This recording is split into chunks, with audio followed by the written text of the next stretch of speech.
2010. Gotcha. Are these are all filmmakers, right? Or they're all like they're all like, all those names sound familiar to me. Well, Tim Sullivan is mainly a science fiction writer. He wrote several V books, and but he was also a filmmaker. He made a couple of films, and he was an actor. And he was in a lot of my movies. He was in Hollywood Mortuary and Mark of Dracula. It's all the early ones. Very close, very good friend, and I really wanted to make the story. So when he died, I got off my ass and started doing it seriously. And I have a script that might be the best thing I've done. It's not apishly point by point his short story. I made it cinematic, but it's a great script, and I say so myself. And again, I'm applying for the local grant, and I think I got a good shot for this one.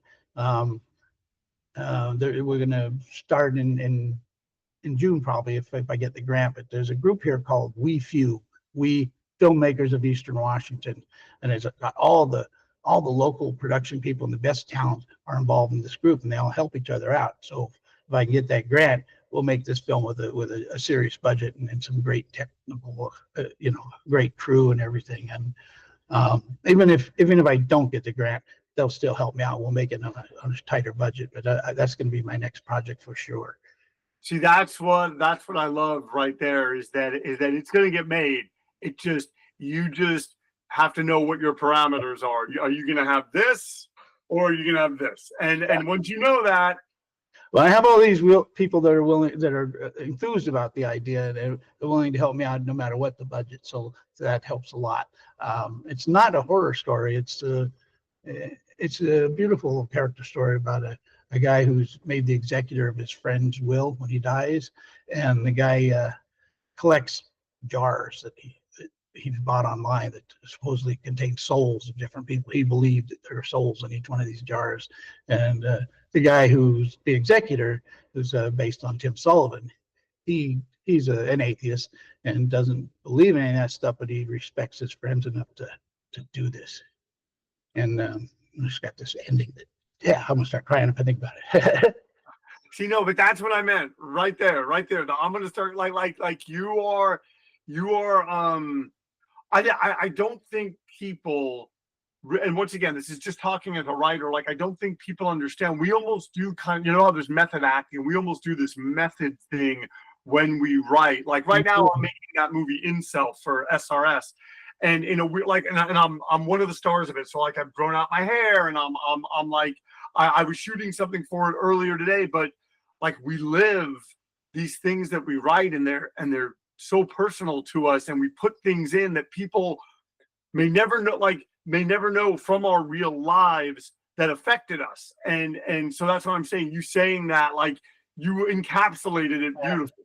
Well, I mean, there are two people that I loved, and the story is about the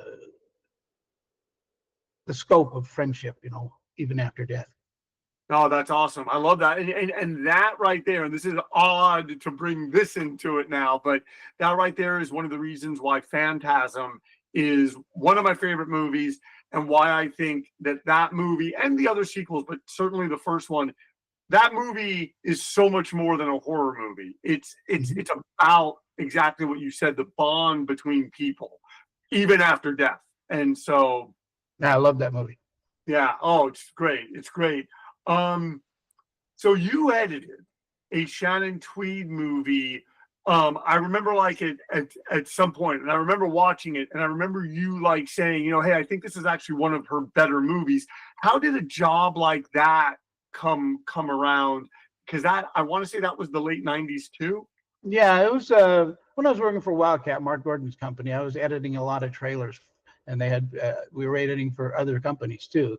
I did a lot of trailers there, and I don't know. He recommended me to edit this movie for Chris Angel, was the director, and Chris turned out to be a delightful person, very smart, and dedicated to what he was doing.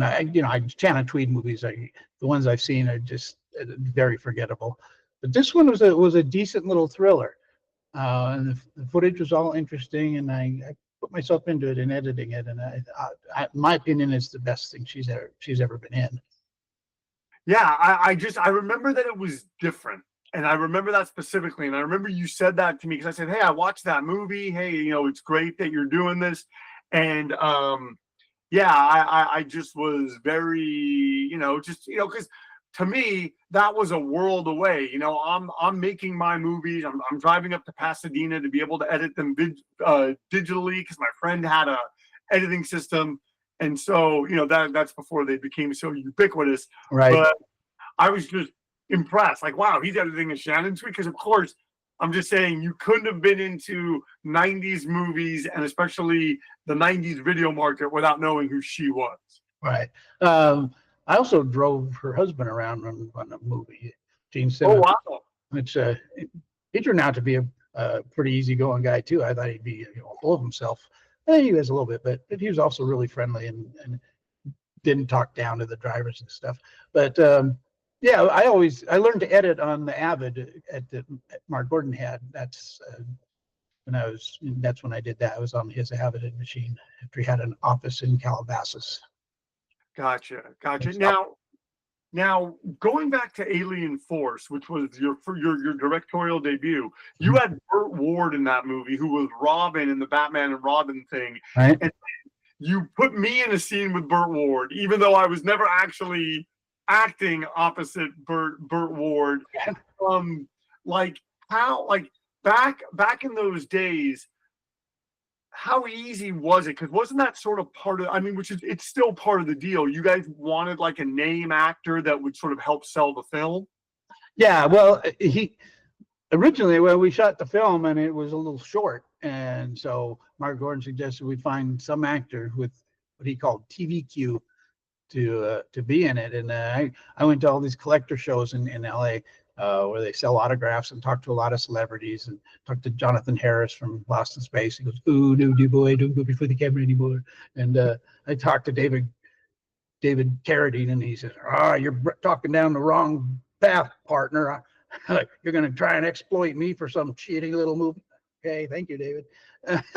Anyway, talked to a lot of people. Most of them were pretty nice. But Burt Ward was the one who agreed to do it for $1,000 for a couple hours work.